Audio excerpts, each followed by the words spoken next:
opportunity today? Yeah, we knew with Arsenal drawing and City drawing, we needed to win, and we did. Your manager will point out that perhaps this isn't your season. You've still got work to progress with those other teams, with your Cities, with your Liverpools, with your Arsenals. But City and Arsenal dropping points again this weekend. I mean, it begs the question, you are doing what they're not doing. This is 5 wins in a row now. Yeah, of course, but you know, we still got so much more to improve on. Like the gaffer said, like, you know, when we're ready to push for a title, we won't be 2-0 down in the first 10. You know, that's the levels, and that's what we're going to keep working on. All right, well, congratulations to you both today. I think, Cole, once more, you are the player of the match. If you wouldn't mind doing the honours, Levi. Yeah, brother. Congratulations. Thank you, mate. Keep saving us. Come on, the boys. Well done. In a very low-key way, that's about as close as you're going to get to a player saying, yeah, we are definitely in this title race from Cole Palmer. Jamie Carragher has joined us. Paul and Jamie were talking about Cole Palmer just a little bit earlier on and how much of an impact he has. That's all 12 of his penalties he's scored, which is the best 100% record in the Premier League, as Emma mentioned in the interview. But that aside, just talk about his contribution to this game today. Well, I mean, listen, he gets the penalties involved in the Fernandes goal as well. I mean, there's 3 or 4 players around him, and that's what great players do. You fear when he's on the ball. And, I mean, I've been watching him, loved him last season. He started this season really well. And I think I made a comment a few weeks ago that if you look at his almost 18 months at Chelsea, I don't think there's been a player in the Premier League who's performed better than him over these 18 months. And he hasn't been playing for the best team. I mean, they look like one of the best teams in the league right now. But when you think of Chelsea over the years and the great players they've had some great attacking players. But when you think of those flair players, I'd think of like Zola and Hazard. I think he's probably done more than Zola in these 18 months that he's done. You know, and Zola's probably going to go down as one of the greatest players to ever play for Chelsea. And he's probably on the same sort of level as what I've seen Hazard do, but maybe a longer period of time at Chelsea for 4 or 5 years. But right now, I think the way he's going, and if he can take Chelsea to a title, whether it's this season or the next 2 or 3 seasons, he's going to go down as one of the greatest players to ever play for Chelsea if he keeps doing what he's doing. He is a very, very special player, and not just in the Premier League, in European or world football. Paul, it will take a longer period of time for Cole Palmer to establish himself as one of the greats, as Jamie says. But just in terms of that 18 months since he came to Chelsea, talk about the impact that he's had in that time.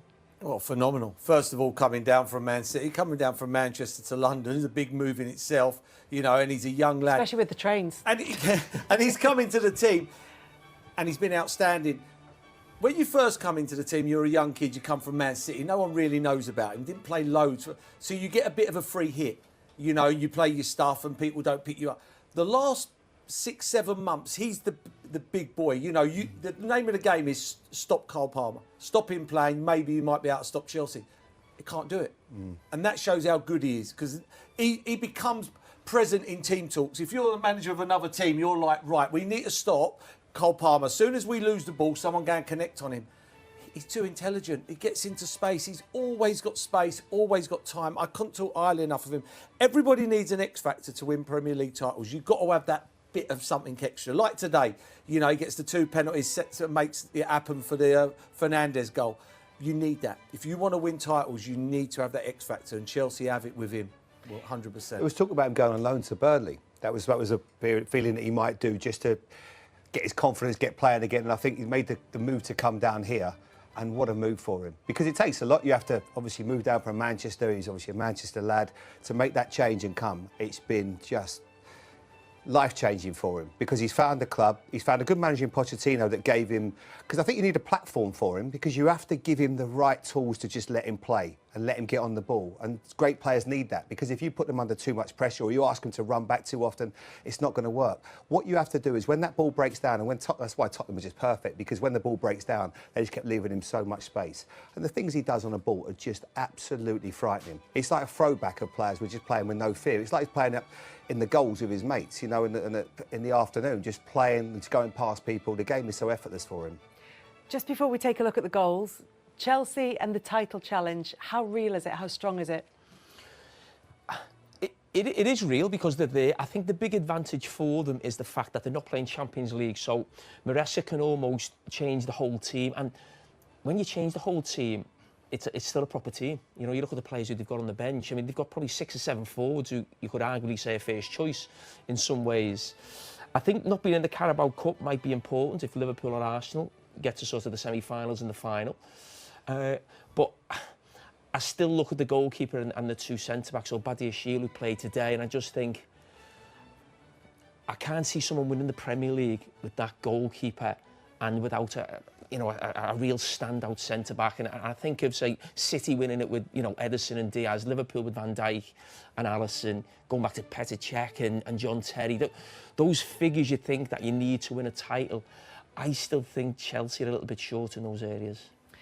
Let's take ourselves right back to the start of the game. Chelsea actually in this one went 2-0 down, the earliest they've done in the Premier League since 1996. Dominic Solanke with the opening goal, and Marc Cucurella just slipping all over the place in the opening stages. But Spurs started the game so well, Kelly. They came out the blocks flying. It was a great piece of movement by Solanke. And the change that he made in the second half, Maresca, because Badiashile didn't look happy on the right-hand side, and he changed it there. But what Solanke does, he just gets on his blind spot and then nips in front of him, and it's a brilliant finish. It really was. Obviously, he's got the wrong shoes on there, but what you still have to do is punish him. You have to make sure you get the right quality. Brennan Johnson plays it into a good area, good movement, good finish. And that's exactly what he's trying to do. And then you felt a little bit, this could be Spurs' day. They've got the best back four in place, obviously not got the keeper, but they look like they were in the ascendancy, look confident, look powerful. Then they go 2-0 up, and then you're thinking, well, this is certainly going to be Tottenham's day. But with the way they play and how open they are, it's never going to happen. And he slipped again, Jamie Cucurella. Yeah, well, listen, he was going to continue slipping if he hadn't changed the boots over. But it comes to Kulusevski. I mean, we've seen him score. It feels like I've seen him score that goal 2 or 3 times when he comes across and he beats you at the near post. But I mean, from Cucurella's point of view, the fact that you've got the wrong boots on, that's not sorted before the game or whatever it is, that's really poor. And he's probably lucky that they've ended up going and winning, because that's one that, be really pointed out by their own supporters and the coaching staff. But yeah, listen, I mean, Tottenham put themselves in a fantastic position, 2-0 up, and thinking, what a weekend you're thinking of for Liverpool. All these teams who sort of can't seem to get the 3 points in a really difficult position, but credit to Chelsea for coming back. But I mean, Kulusevski, I mean, when you talk about Spurs this season, he is one of the real bright spots of it, because right now, I think Spurs supporters will not be happy. But look, he's blaming the kit man, he's blaming someone else. I was more frustrated with that. The fact that he looked like it wasn't his responsibility, it was somebody else's. Well, he went off, he did change his boots, and it meant that he was steady on his feet for the rest of the game, and then caught up with Enzo Maresca at the final whistle. And as you said, Jamie, it was all smiles by them, because Chelsea had gone on to win the game. And he knows how important Cucurella is to Chelsea across the 90 minutes plus that they played at this stadium. How did Chelsea turn it around, though? From 2-0 down, how did they get a foothold back into the game to set that platform up for the comeback? Well, first of all, we didn't make 2 silly mistakes at the back. I think the mistakes went out the window, and I don't think the goalkeeper ended up making another mistake. But they scored goals. I thought Levi was brilliant. I thought he was outstanding while he was on. And Cucurella played well after that. He gave the ball simple. This is a brilliant goal. He's running here at pace, real pace. And then the way he hits it, it's the way he drills it with bend. It's a brilliant finish. And this is what Chelsea got. They've got X factors all over the pitch. Sanchez hardly touched the ball, and then he cuts inside. And, I mean, it's a brilliant finish. And then all of a sudden they're back into it. I just couldn't see anything after that. Tottenham too open. But I like Ange. I do. I like him. I like watching Tottenham play, because as a neutral, I know what I'm going to see. And I don't want to sound disrespectful, but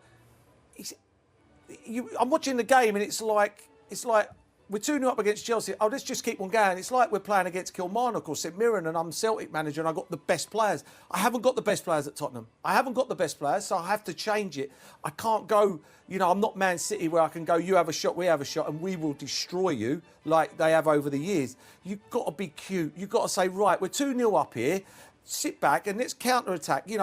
Solanke was ruining the centre-halves. He was holding up, bringing people in. Couldn't live with him, could they? Couldn't live with him. It was great, but they didn't. They just went, and they were charging all over the place, and all of a sudden, Lavia, the ball come in, and he just bent it around the corner 3 or 4 times to Enzo Fernandez or Palmer, and they're running at the defenders, and you're like, it's so naive. I don't want to have a go at Ange, because I do like him, but it was too easy for Chelsea. And that's why I said at half-time, there's no doubt that Chelsea win this football match, because I just know what Tottenham are going to do. I think Maresca deserves credit as well for what he did. In Lavia, we believe that it wasn't an injury or anything like that. He took him off. He was excellent in the first half. But he wanted to get Caicedo into midfield, get Gusto as a conventional right back, and he put Badiashile on the left-hand side, because I think you mentioned in commentary he was really struggling. They looked like they had a lot better balance. And Caicedo, when he went central, just started to run the game. He started too powerful. And Bissouma had 27 seconds of madness. This is it, really, the first time you're in a good position. It's 59 minutes into the game, you're winning 2-1. Don't make a mistake. And then definitely don't compound it by making another one. Look, he's not really showing enough pace to get back in there. Obviously, that chance looks like it's gone. And I remember you were saying, Paul, Neto's actually lost that momentum. Then you see him come back into shot, Bissouma. Now you're thinking, as a central midfield player, just be clever enough to get yourself in a good position. But he spots the run, and then he just dives into a ridiculous tackle. Absolutely ridiculous. Is he trying to rescue the situation? It's a lot of, 20, it's still a lot of time, but it's just still discipline. You can't win it. You know what he's trying to do there. He actually slows himself up, Caicedo, just so he can get the touch. He knows he can do that. Just don't certainly go for that tackle. And then, obviously, only one thing's going to happen when he stood over a penalty. Yeah, Cole Palmer, of course, with that 100% record, and they were right back into it, and they were level. And then Enzo Fernandez with a really good strike to put Chelsea in front, Jamie. Yeah, but look at Cole Palmer here. I mean, great players. They attract players to them. So come and try and take it off me. It's almost the ball's glued to his foot. He tries to get a shot away. And then Fernandez, listen, he's in great form. Scores with his left foot. But again, I look at Porro there, and another fullback who's there because he's a good footballer. And he doesn't want to put his body there and just block it. And he's turning away. I mean, he doesn't have to throw himself at it. He's there. Just make your body as big as possible. He makes his body smaller. And that, you know what?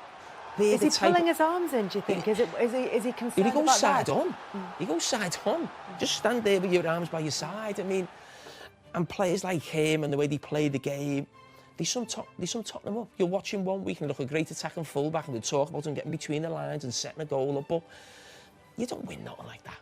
And again, they were the architects of their own downfall, Spurs, because it was another penalty to put Chelsea 4-2 up. This is worse for me, right? You've got Cole Palmer going exactly where you want him, going up towards the corner flag. You know how skillful he is. You know he's going to try and use his body. He's going to try and step across the ball with his right foot just to protect it. And he's going, go on and try and tackle me. He waits. That is so clumsy, and it's just so bad, because when you think about it, this was the moment that cost them the game. They end up getting back to 4-3. Ridiculous challenge, and you've just cost your team. But that's too all-disciplined by your two defensive midfield players, and that's just beautiful, isn't it? That's audacity, that's quality. I mean, he's not going to get fazed by a title challenge, is he? Look at the keeper. I think he's got Kukureya's boots on. Yeah, Yeah, it's unbelievable. Beautiful. You know, that's 3-2. That's not 5-2 or 6-1. That's like 3-2. The game's still banging the balance. I mean, if he doesn't score that, all of a sudden all the Tottenham players get the bit between their teeth and think, oh, you're winding us up here, and all of a sudden the game changes. Yeah, it just shows you this confidence, the lad. You can see in his interviews that he's playing completely on top of his game. We'll show you Son's goal in just a second, but I want to ask you about the Caicedo potential red card in the first half, because on first sight you were adamant that this was a sending off offence. Are you still of the same opinion, Jamie? Oh yeah, I mean, when you're commentating, before the sort of replay goes on at home, you sort of see it. I can see what VAR are looking at, and as soon as I saw it, I thought, oh, this is going to be a red card. Not so much from that angle, but when you see it slowed down, there's another angle. He just comes in, nowhere near the ball, and that there, for me, it just seemed like the most obvious red card you would see. I'm just waiting for them, and I'm almost trying to sound clever on commentary, because I've seen it a couple of times, maybe before people at home have seen it. I'm thinking, that's a definite red card. So you try and make yourself look clever and say, oh, he's going to be off, this is going to be 10v11. They said not excessive force. Well, I can hear the VAR, and as soon as he said the word, me and Peter Giordi just looked at each other in just astonishment. I could not believe. I mean, how would you judge excessive force? I mean, listen, he's a very, very lucky boy, and that's something I would imagine Postecoglou would look back on at the end of the game. You remember the one Curtis Jones here a couple of years ago when he played against Tottenham? I don't know if you were doing the game, Jamie, but that was nowhere near as bad as that one. He ended up getting a red card. I think it's just want to see a bit of consistency. He's very lucky, Caicedo. Caicedo potentially very lucky. Kulusevski lucky not to be sent off as well, do you think? I thought so. I thought so, because you don't run like that, and you know, that was my opinion. I just don't think you run in like that with your elbow up like that and you've hit his head. I can understand if he runs in, he charges him and hits his shoulder. But I personally think he knows what he's doing now. I think he's very, very fortunate. 100% he knows what he's doing. Yeah. You run and end up He's your sent elbow. off, yeah. So as soon as he said it, I said red card. Maybe, you know, if Postecoglou does complain about the red card, basically Chelsea can throw that one back at him. You know what I mean? That was ridiculous. We'll hear. Well, Ange, with an afternoon that did start so well, are you scratching your head at how you come away from that empty-handed? Yeah, look, it's a sore one for sure. It's painful. Yeah, we started the game really well. Then we lose Romero. You know, it's kind of nothing's run smoothly for us. We have to reshuffle, and then they sort of get a goal in that moment. I still thought we had some big moments to get a third and sort of finish the game off. And then our second half was a bit of a ding dong for quite a while. They obviously scored, but then we had a big chance at 2-2 with Sonny. You know, swing the game our way, and then we don't take it, and then you know, 2 penalties weren't great from our behalf. Just a bit more discipline in the box. And just to rewind on what you said there, so for you, is it quite a key moment losing Romero at the point you did? And I just wondered if you could give us a bit more detail there on what happened exactly. Yeah, I think it's a key point when you lose a player in the first 20 minutes when you started well, especially a centre-back. So, you know, he felt something in his quad, so, you know, he couldn't continue. So, you know, that's not ideal. It's the second time you've had a 2-goal lead. You did against Brighton. Are there any comparisons to be made between the two? You said last time against Bournemouth that perhaps your team were giving them a leg up. Can you see again any similarities between this midweek performance and today as well? No, nothing. Absolutely zero with midweek. You know, we didn't play well at all midweek, but we played well today. They're a good side. Fair play to them. They're a top team, and as I said, we kind of got disrupted a little bit in key moments, and I think in the end the key moments sort of decided the game. Those key moments, going forward, if you are now to try and find a way to get back on the right path, what will be your takeaways from this? I guess just, you know, realise, you know, when we are playing our football, you know, we're tough to stop, but we still got to maintain some discipline. Like I said, I thought the 2 penalties we gave away were poor. No need, and game was still in the balance. Like I said, we had the best chance at 2-2 before those penalties to go 3-2 up. So, you know, when you're playing top teams, these kind of momentum shifts happen you know, pretty quickly. On the subject of discipline, there were 2 red cards in this fixture last year. In the first half, were you expecting any to be given, particularly with that incident first with Caicedo on Sarr? I didn't. Look, I mean, you know, I haven't seen obviously the replays. From what they tell me, wasn't great. I thought a couple of decisions were a bit poor. I thought one the linesman made when Decky was through was ridiculous because again, pivotal moments in the game. But what we can do, we've got to just accept it and move on. We've spoken about Romero, who came back today. Likewise, Mickey van der Ven was back in the fold. What can you tell us there? Yeah, look, I don't think it's anything. He felt a bit tight, and to be honest, the plan was only to play him sort of 60 or 70 a day. But obviously losing Romero, which, you know, he was the one that was, you know, going well, sort of hamstrung us a little bit because we didn't have any other centre backs. So yeah, hopefully not too bad. But it was good to have him out there. You can see the difference. Like I said, I think the first 20 minutes of the game, we had Romero and Mickey out there. We looked a strong team. With us edging towards January, you mentioned you got Ben Davies out as well. Is it going to be a big area of focus, trying to source centre halves with the situation that you are in? Well, it depends. You know, I'm hoping Romero's not too bad, and we've still got to find out sort of the extent of Benny's injury. But look, we're obviously thin on numbers now, and as I've said, if we're still thin on numbers in January, you know, we'll be looking to sort of add a little bit to the squad because I think they need some help. All right. Thanks for your time today. Thank you. Thank you. Well, they may yet need some cover in that area, and we'll come on to Tottenham's defending. But he was asked there by Emma about comparisons, maybe with Bournemouth in midweek, which maybe isn't the same as this one, in that they didn't create those chances against Bournemouth. But is there a comparison to be made between the other game that they've lost from 2-0 up this season, which is the one against Brighton? They capitulated completely in that game. I think they were better than that. That midfield was wide open in that Brighton game. It's just more a case of when you look at Tottenham, if you're having a bad run or you need something to go your way, they're just the perfect team to play. If you're Ipswich coming in, not won a game all season, you feel like you're going to get a chance, you end up winning. Crystal Palace not won a game all season, who do you want to play? Tottenham. And that's just a feeling you always get when you see them. You weren't sitting here with any conviction that they were going to hang on to a 2-0 lead because of how open they play. There are times when they're a joy, when you see them play against Man City and they win 4-0 and we go, right, this could be the turning point. But then they just disappoint you again. And you cannot play that open. Now, I will say there were changes from the Bournemouth game, so I watched it, where the keeper was playing out from the back and it was all the time. Today, they didn't do that. They almost took that risk away from him, which made them marginally better. But you can't say that they ever look comfortable today. They're just too easy to play against. And the risk he took with the 2 centre-backs didn't pay off because you've lost Van der Ven maybe if he's hurt his hamstring again from what it normally is another 6 weeks. I mean, that's a risk that just wasn't worth taking. He said he didn't think it was too